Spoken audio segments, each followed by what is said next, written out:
Cool. So, yeah, thanks. We've had a nice overview from Tally about the approach and the plan. So this component, Noti and I are going to be taking you through our ideas for the kind of researching of the process of the ASA. So the idea is to explore the learning catalyzed from participation in the ASA. And we're suggesting a specific approach called the value creation approach. And in this presentation, I'll try and go quite slowly and just unpack some of the ideas behind learning and what value creation is about, and the framework that we suggest, and then a bit about the potential roles that contributors can play in this research process.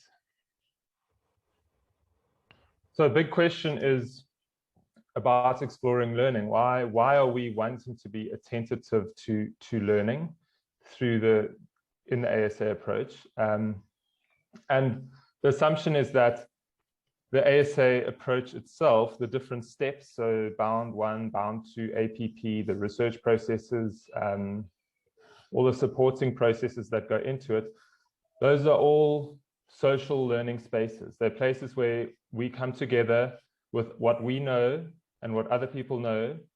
And there's a difference between what people know, and there's uncertainty in the space.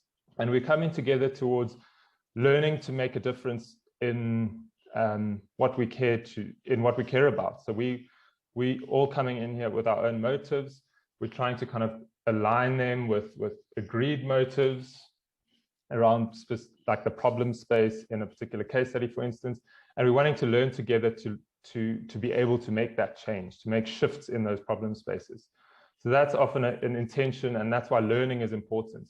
And it's at that boundary zone about what we know and what we could know, or what we need to learn together.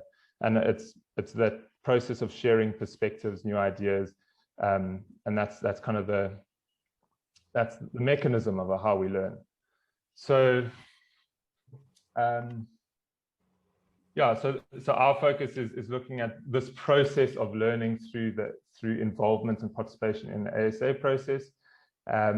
And the value creation perspective is quite useful in that value is almost that enactment of the realization of the learning.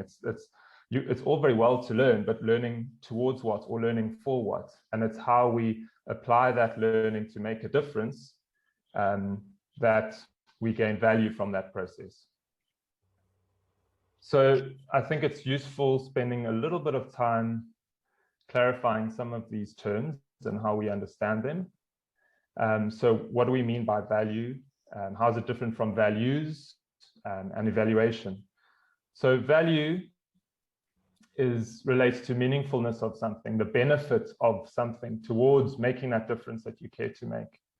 And we often see value, or a common understanding of value relates to business, the monetary value of something. People are also quite familiar with value chain. So that a series of value adding operations from idea to final product.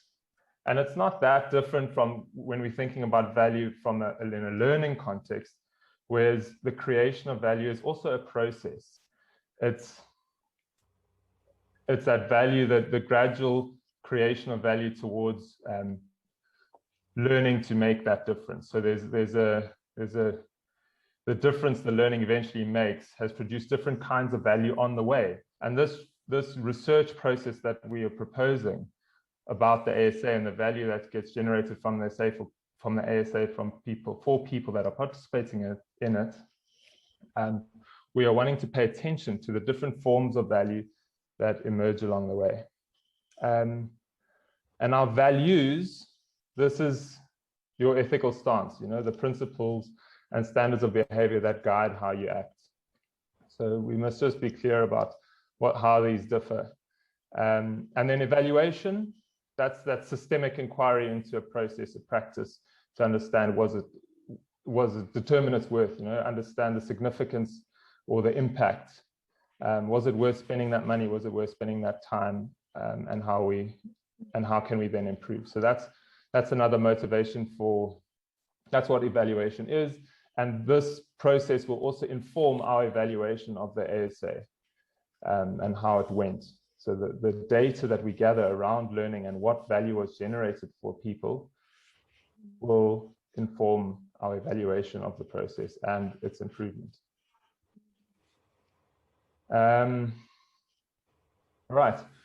So why a focus on value creation? Well, I'm already been touching on this as I'm speaking, but I think we can all agree that we in the Arua project and ResBen and in our nodes, we in it to make a difference to the bits of the world that we care about. And for that, it could be those chosen aspects of the problem in the case studies, for instance. We're not, I mean, some of you pay to be on the project in some instances, but that's not always the motivation for being in the process. You know, there's a deeper incentive. So, and that links to the value that we gain from being in the process. So, and we would also like to assess and promote value creations through implementation of the ASA under the ResBen project. So that links to the evaluation components. And then a measure of value provides us indication of the diverse levels of impact that the social learning process is creating or enabling. So remember, we're assuming that the ASA is basically a collection of iterative social learning spaces that enable making a change in that problem space for each of the different, for the greater team, for the individual nodes. Yeah, and then if you're thinking about sustainability of the project and just sustaining participation in these engaged spaces, people to realize value. If they're not experiencing value and it's not helping them make a change that they want to make, then they're less likely to want to continue their participation, or they're less likely to participate meaningfully. And then the ASA or the process they're involved in is less likely to be effective. So paying attention to what enables value can promote the effectiveness of the process and sustain the project, maybe, or the processes that the project catalyzes beyond the 1 year. Maybe we get more time, which is great, but maybe not. So that's also, it links to sustainability.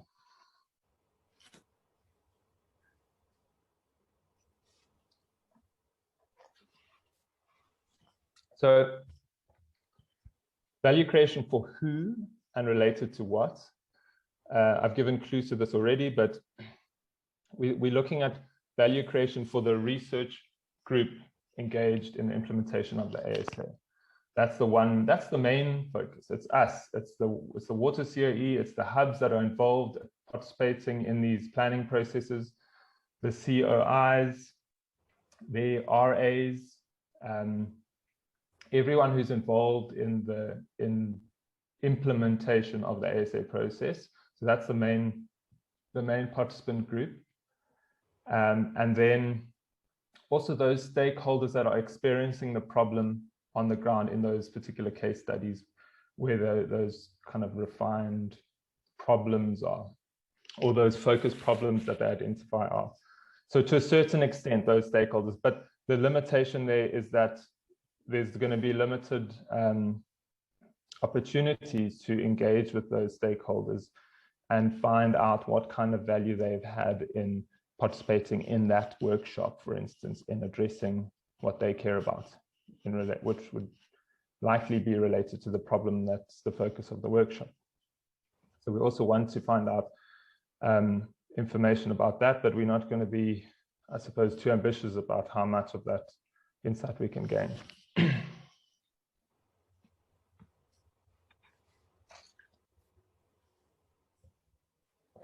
Okay, so how do we propose to explore value creation? And now there's two learning theorists. They're now married, Beverly and Etienne Wenger-Trainer. So it makes it easier. It's just Wenger-Trainer, and they've been theorizing and studying and applying and advising social learning processes towards making a difference. for decades. Some of you might be familiar with their work. They do a lot of work around communities of practice. And more recently, they've been working into this value creation angle. And they've written a new book where they kind of present a very accessible iteration of this value creation framework. Excuse me. I've been battling with my throat lately. So, and I'm going to take you through this value creation framework. And this is what we propose to use as a framework to be able to understand value and the different types of value creation through the ASA.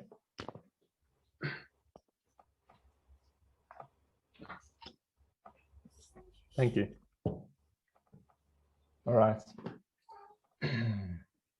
So the idea is just to go through this, and then we can kind of go back to the different elements and have a bit of a discussion about it and expand and clarify. It's taken our team a few times of going through to better understand the value creation framework. So there's several types of value creation or value creation cycles that the framework includes. So the first is immediate value, and this is exploring value that emerges or is catalyzed in a social learning space, like the ASA or a particular component of the ASA. Immediate value talks to your experience. What did you get out of it? What is your experience of that process right then and there? Kevin was talking earlier about how he was inspired and excited about what he was hearing from Tally. It wasn't too overwhelming. It didn't freak him out. That's an example of an immediate experience. It can be, yeah, it talks to that quality of participation. How did you find the presentations? How did you find the engagement? Then potential value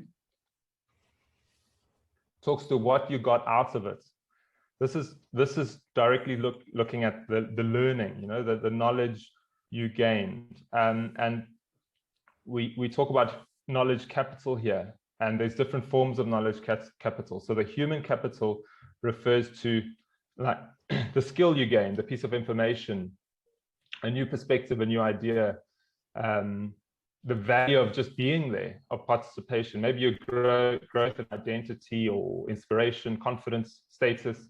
That's human capital. Social capital talks to networks and connections, social relations, and it's the social relations and the building of trust that enables us to engage well together and learn, feel comfortable to talk openly, and so support our learning as a group together.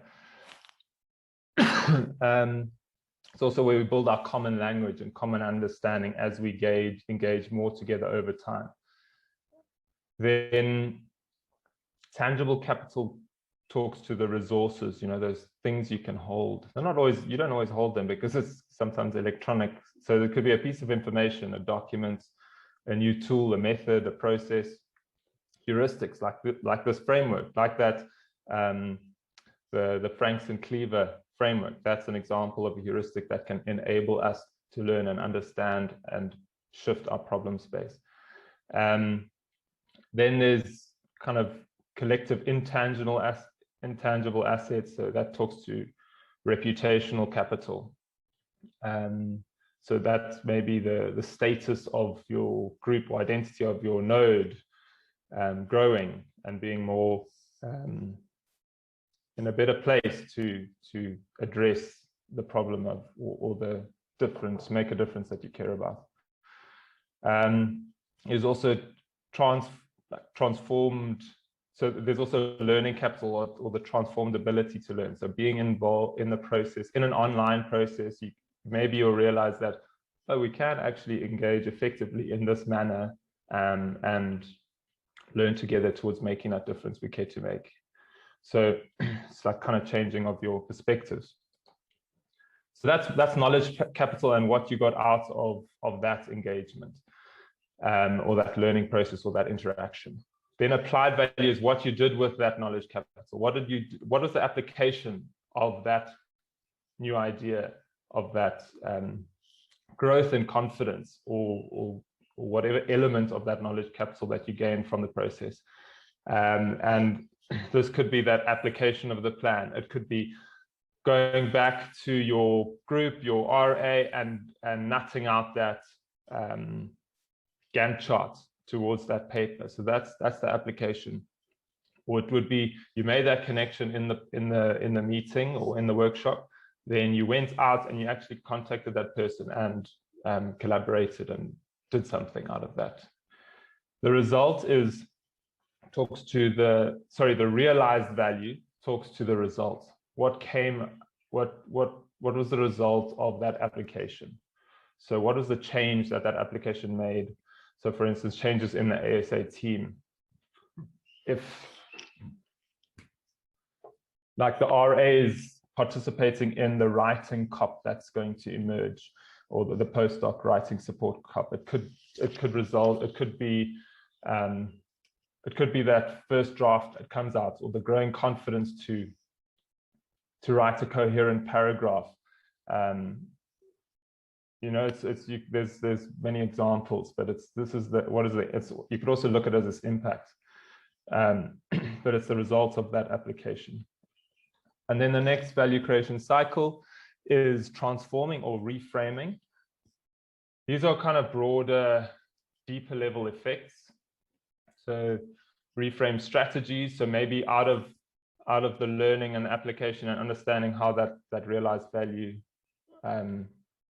came about, you might think, okay, we need to, maybe the way we're running these bound workshops isn't that effective from understanding how we ran the first few. We need to shift how we do it.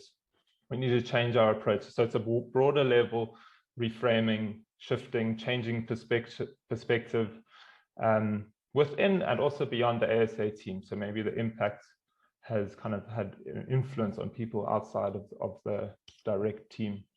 And that talks to transformative and reframing value. And then enabling value. This talks to what makes it all possible, what enabled those other value cycles to manifest, what enabled value to be created. So this talks to those institutional support. So you were provided, the RA was encouraged and supported to attend the workshop, for instance. It's that laptop that's working. It's those digital technological tools that you need to engage, support,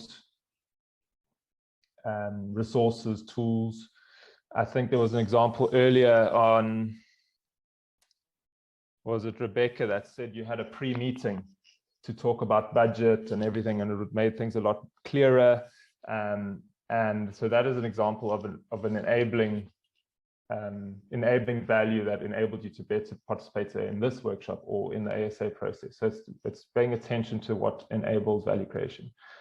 And then strategic value is a lot broader, wider value that relates to like conversations with stakeholders. So an example here is, if your experience of the ASA you found useful and valuable, you would like to shift how your other projects are working to incorporate some of what you're learning here, or use the ASA, adapt the ASA to a different context. Kevin spoke about how it was being useful in the water hub in Franschhoek, I think. That could be an example of strategic value coming out of your engagement in the ASA process. So these are the cycles of value creation. It's not linear, but they are in a line here, but these arrows showcase or try to depict that it's cyclic.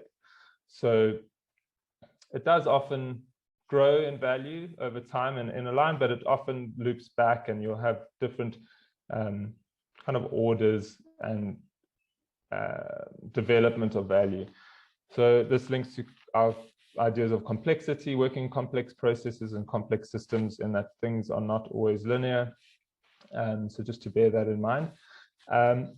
So this is the framework that we propose to use, and we would collect data from the engagements of the ASA to populate this framework, to understand what's the immediate value, potential value, etc., emerging for people as individuals as well as collectives in the implementation of the ASA.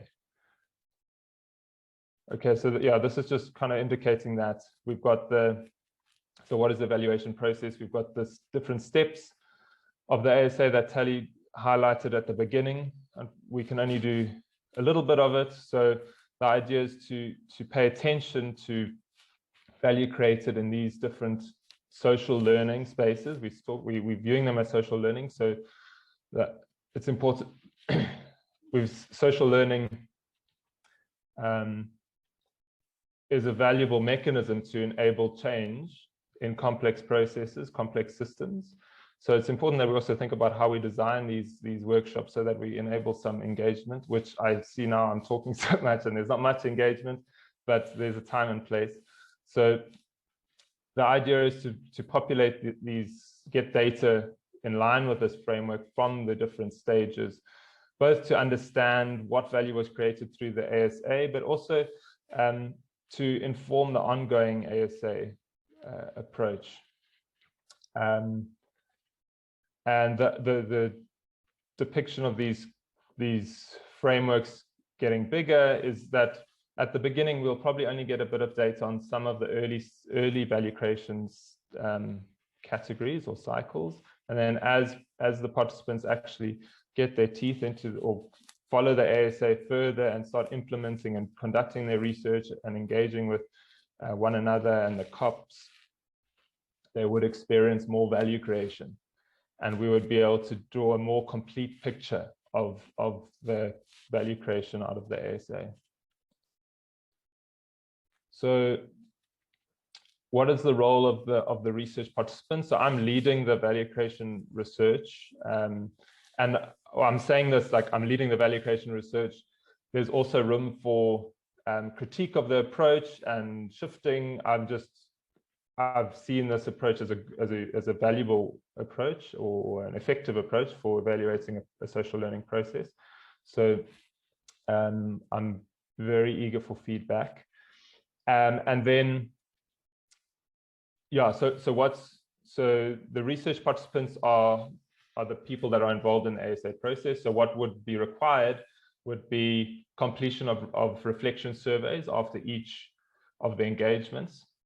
So committing that time to fill out the survey so that we can get that data, and then participate in interviews after processes, probably further down the line once there's been time to play out quite a bit of the ASA.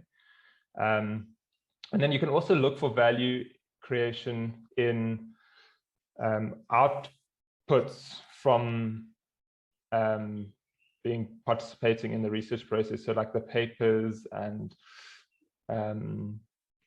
plans, Gantt charts, those would be examples of outputs that would actually are evidence of value. And then it's also observation. So as I've been part of this workshop, I've been just trying to take note of what sort of engagement we're having, how it's running, just paying attention to evidence of value coming out. So this will also be participant observation. And then this talks to Seifu and Ntombi. I'm glad Ntombi's involved. I've worked with her a little bit in the training of trainers course. Talks to what roles you would envision being as part of this evaluation process using the value creation framework. So some of the things we would need to do, we will need to collect the data. We'll need to design the data collection tools, help input into the design of the workshops, so that the bound workshops. Data analysis is always a big process. Writing up, being an author on the paper, And then there might be other roles. These are just some of the ones that came to mind. Yeah. So I think that's probably enough of me talking, and we won't do this right now. So I've developed the first research instrument, which is a Google Form survey to answer a couple of questions on your experience of this workshop now today, and which would be the first stab at gaining data on value creation. And the idea is also to get some feedback on that form itself, because we were going to use a similar instrument for other workshops. Yeah, that was a long session. I hope everyone was able to engage. So that's it from my side. Now I think there's an opportunity for us just to have a discussion about what you've heard and what you think, and we can go into little bits in more detail. We have the time, so thanks.